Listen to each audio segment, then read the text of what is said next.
Le président est un homme parmi les siens, partageant leur quotidien, ne serait-ce que l'instant d'un repas.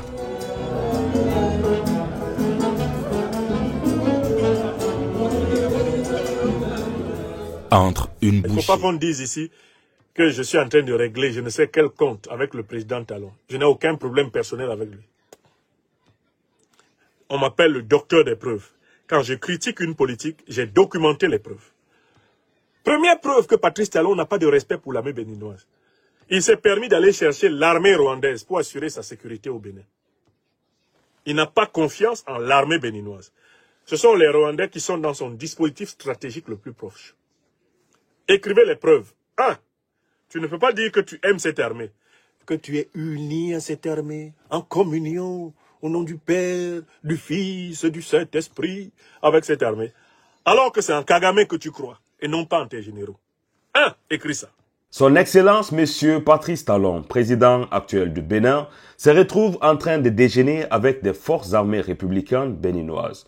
Quand on voit ces images et ces reportages, on a l'impression que tout va bien, qu'il y a une confiance totale entre Monsieur Patrice Talon, président béninois, et les forces armées républicaines béninoises. Mais en réalité, quand on voit sur le terrain, et d'après les informations qui sont sûres et réelles, la sécurité de Monsieur Patrice Talon est assurée par une armée étrangère de nationalité rwandaise. Comment est-ce qu'on peut expliquer tout cela? Mais bien avant tout, je vous invite à regarder cette scène qui fait parler sur les réseaux sociaux où M. Patrice Talon est en train de déjeuner avec les forces armées béninoises. Le vrai moment inattendu, c'est celui-ci. Il est mémorable. À l'heure du déjeuner, Patrice Talon se fond dans la masse. Comme n'importe quel soldat, il prend place dans le rang pour aller se faire servir. Ici, plus de barrières, plus de protocoles. Le président est un homme parmi les siens, partageant leur quotidien, ne serait-ce que l'instant d'un repas.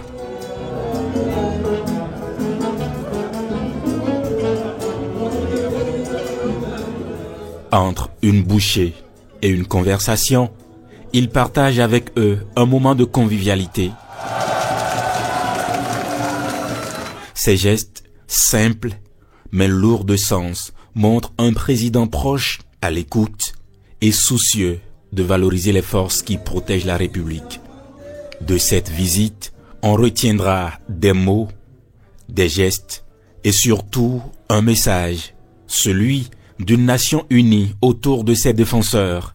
À la veille de la nouvelle année, Patrice Talon offre à ses soldats et à tout le Bénin un espoir renouvelé, un hommage sincère à ceux qui, chaque jour, se battent pour que vive en paix tout un pays.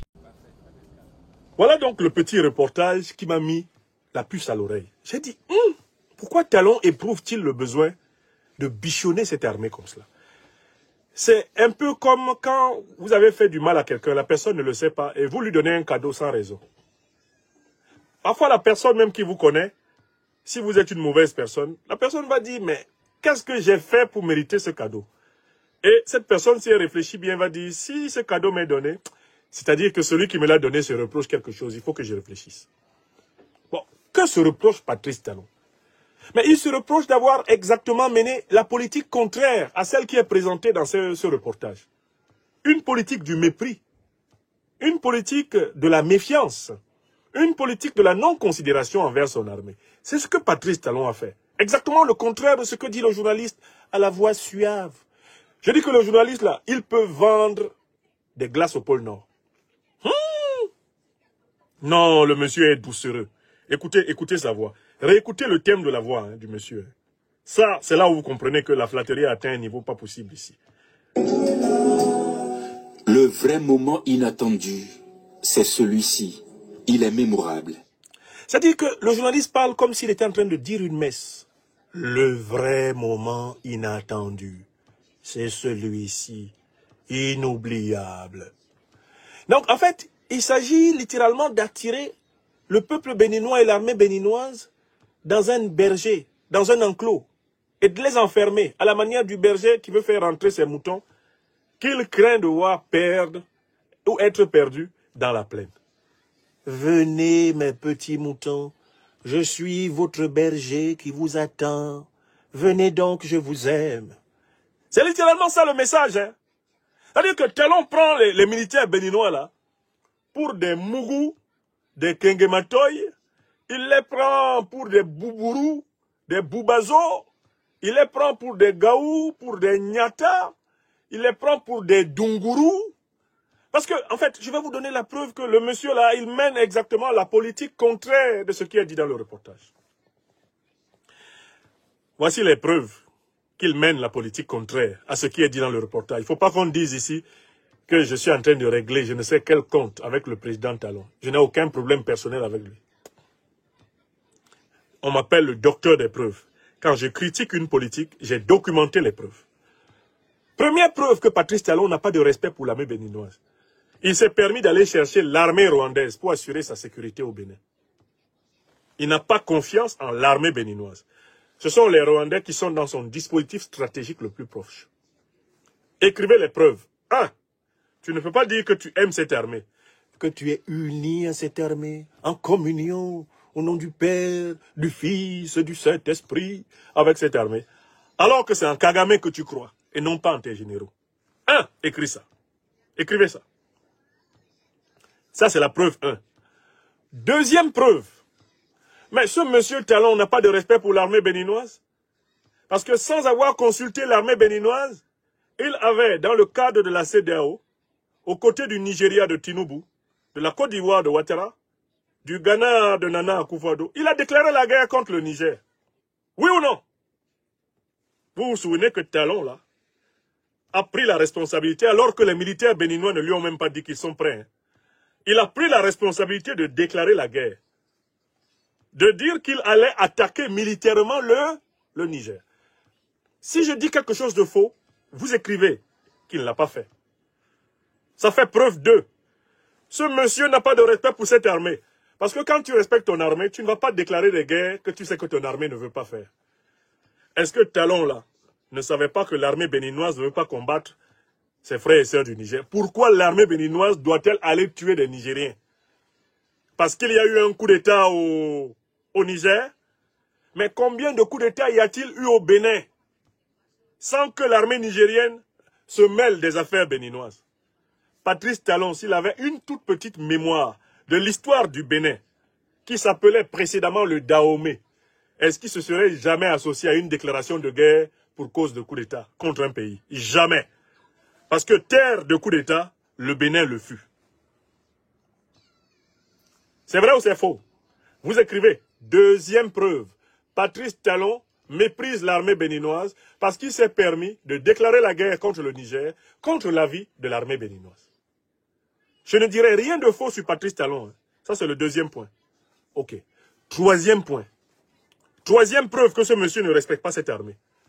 Non seulement il a mis son pays sous occupation militaire rwandaise, mais il méprise son armée puisqu'il déclare des guerres sans s'être assuré que son armée a même l'intention de les faire. Mais il y a un troisième point incontestable. Toutes les accusations de servir de base arrière à la déstabilisation des pays de l'AES, toutes les accusations principales qui sont formulées et documentées par le Niger, le Burkina Faso et le Mali, elles impliquent le Bénin.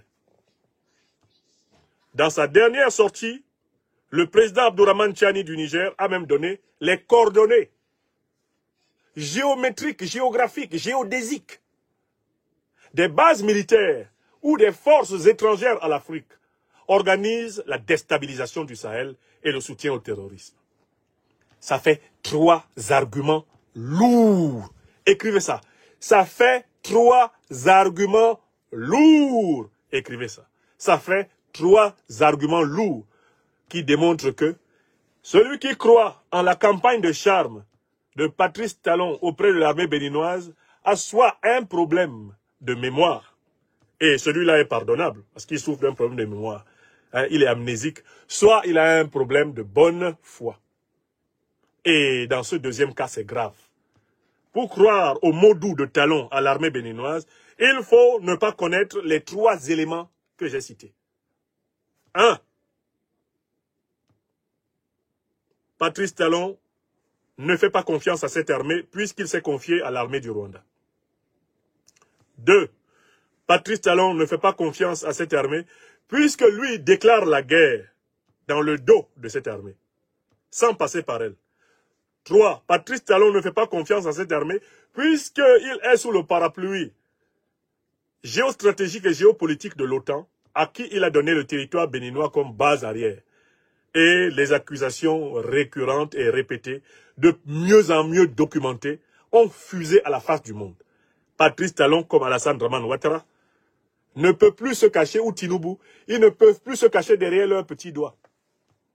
On sait qu'ils sont fortement impliqués dans la déstabilisation du continent, en raison de leur complicité avec les puissances de l'OTAN qui ont détruit la Libye, assassiné Kadhafi, organisé l'invasion du Sahel et qui au Moyen-Orient font ami-ami avec les organisations terroristes qu'elles prétendent combattre en Afrique. Voilà la vérité qu'il faut dire au président Patrice Talon et il faut lui dire qu'on n'a pas dit ça sans preuve. S'il faut alors rappeler son rôle dans la déstabilisation économique de la sous-région, avec la fermeture unilatérale du port de Cotonou, dans le but de faire mourir les Nigériens. Alors, la liste pourrait s'allonger ad vitam aeternam. On n'a même pas besoin de tout cela. Je vous donne 3 arguments qui prouvent que Patrice Talon n'aime pas l'armée du Bénin. Et tant pis pour ceux qui au Bénin croient en Talon. Parce que croire en Talon, c'est talonner sa propre intelligence. Croire en Talon, c'est avaler son cerveau. Croire en Talon, c'est fermer les yeux, se boucher les oreilles, les narines. Tout, c'est ne pas être en contact avec la réalité. Le président Talon est objectivement un serviteur de la domination anti-africaine. Qu'on l'aime ou qu'on le déteste, sur la base de ses faits objectifs, on peut l'affirmer sans le moindre risque de se tromper. Et voilà pourquoi je l'affirme. D'accord? Si vous avez regardé cette vidéo jusque-là, n'oubliez pas de laisser en commentaire tout ce que vous pensez concernant, cette vidéo de monsieur Patrice Talon qu'on vient de regarder et que sur le terrain, en réalité, il y a toute une autre chose qu'il faut signaler. C'est que si on a confiance à des militaires républicains de notre pays que nous sommes en train de diriger, pourquoi est-ce que confier notre sécurité, la garde présidentielle, à des militaires étrangers, des nationalités rwandaises? N'hésitez pas à les laisser en commentaire parce que je vais prendre le temps de tous les lire.